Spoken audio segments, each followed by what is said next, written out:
number one, voting people wisely. When we vote Correct. the right people, susunod natin gawin, if we want change, buksan uli natin yung constitution, magkaroon tayo ng chat-chat, ibahin natin. Halika, yung constitutional ano natin, yung ating mga yung kailangan nating ibahin natin. Gano'n dapat. Mhm. Kasi gano'n pa rin naman yung constitution, eh, maski magkaroon tayo ng military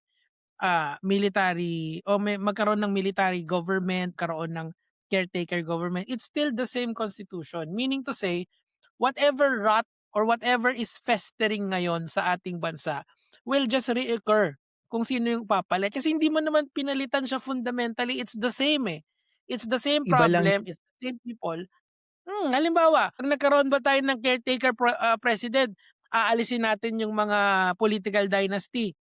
Like magkakaroon tayo ng malakas na political dynasty law? Answer, ang sagot, no. I don't Of think course so. not.